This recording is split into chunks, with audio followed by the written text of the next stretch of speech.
Assalamualaikum warahmatullahi wabarakatuh.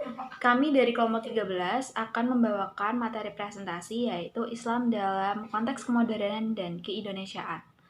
Dengan anggota Chelsiana Salsabil dengan nomor absen 01, dengan saya sendiri Upin Aprilia nomor absen 08, Ayu Indah dengan nomor absen 52, dan Koironisa Pangesti dengan nomor absen 53. Materi yang kami akan bahas yaitu mengenai makna dari modernisasi Islam, lalu solusi dari kasus mozaik Exospan, dan juga yang ketiga kompatibilitas Islam dengan dunia modern. Yang pertama yaitu makna modernisasi Islam. Modernisasi Islam adalah produk perkembangan ilmu pengetahuan dan teknologi yang membuat manusia mampu membentuk serta mampu untuk mengendalikan alam. Islam, agama yang sejatinya memiliki hubungan dengan ilmu pengetahuan dan mampu menjelaskan ilmu pengetahuan dalam kerangka keimanan karena tidak ada pemisah antara iman dengan ilmu. Yang kedua yaitu solusi dari kasus mozaik dalam bidang Ipolexospan. Setiap umat muslim dalam hidupnya pasti akan dihadapkan pada suatu masalah atau pencobaan, baik berupa ujian maupun musibah, sesuai dalam Quran Surat Al-Kahfi ayat 7, yang artinya sesungguhnya kami telah menjadikan apa yang ada di bumi sebagai perhiasan baginya untuk kami menguji mereka, siapakah di antaranya yang terbaik perbuatannya. Yang pertama yaitu di bidang iptek. Semua aktivitas manusia dikelola oleh teknologi digital, transaksi, komunikasi, dan peristiwa lain yang diwujudkan dengan bantuan media digital mengarah pada sistem sosial dengan efek negatif.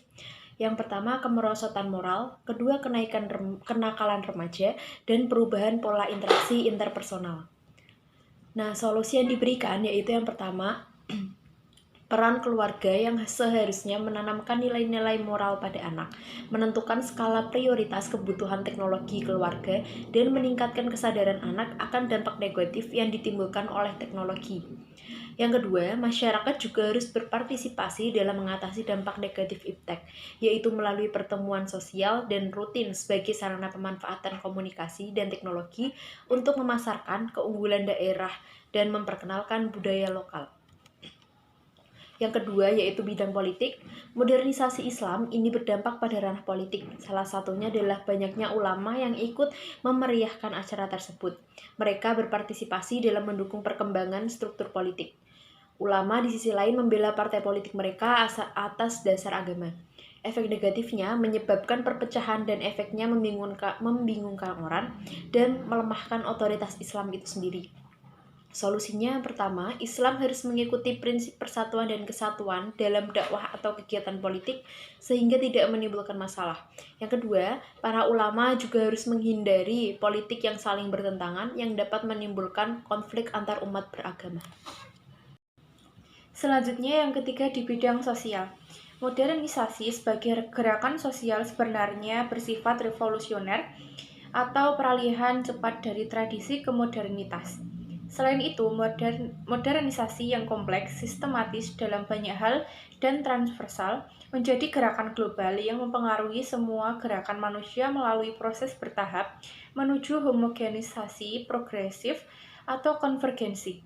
Efek negatifnya yaitu banyaknya masyarakat yang terpengaruh oleh budaya asing yang menyimpang dari ajaran Islam dan norma sosial, misalnya cara berpakaian, gaya hidup, pergaulan, dan lain-lain.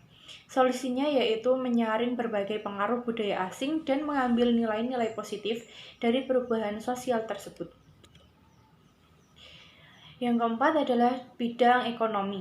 Segala bentuk perdagangan yang berkaitan dengan produksi, distribusi, dan pemasaran barang dan jasa yang menghasilkan keuntungan ekonomi merupakan kegiatan ekonomi. Efek negatifnya yaitu terjadinya kenaikan harga barang yang secara sengaja maupun secara alami. Kenaikan harga ini berlangsung secara terus-menerus atau lama dan bisa jadi semakin meninggi. Solusinya yaitu menerapkan kebijakan fiskal, misalnya adalah sangat jarang sekali terjadi defisit APBN. Ini karena pengeluaran hanya boleh dilakukan jika ada penerimaan. Yang kelima adalah bidang pendidikan.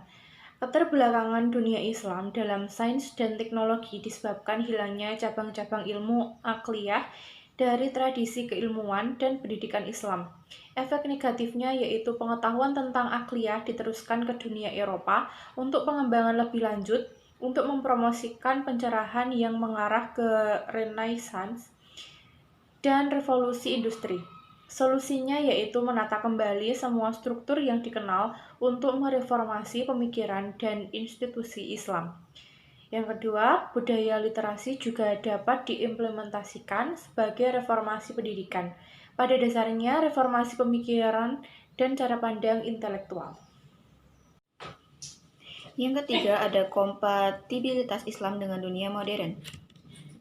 Al-Quran turun dengan deklarasi kelengkapan aturannya untuk kehidupan manusia seperti yang tercantum pada Quran Surah An-Nahl ayat 89 yang artinya, "Dan ingatlah akan hari ketika kami bangkitkan dari tiap-tiap umat seorang saksi atas mereka dari mereka sendiri, dan kami datangkan kamu, Muhammad, menjadi saksi atas seluruh umat manusia. Dan kami turunkan kepadamu Alkitab atau Al-Quran untuk menjelaskan segala sesuatu dan petunjuk serta rahmat dan kabar gembira bagi orang-orang yang berserah diri." Islam memandang bahwa domain aturan manusia dibagi menjadi dua, yaitu yang pertama, sifatnya wajib terikat dengan syarat. Hal ini menyangkut dari hal-hal yang sudah tercantum dalam Al-Quran dan Sunnah, antara lain yaitu 1. Tata cara sholat, 2.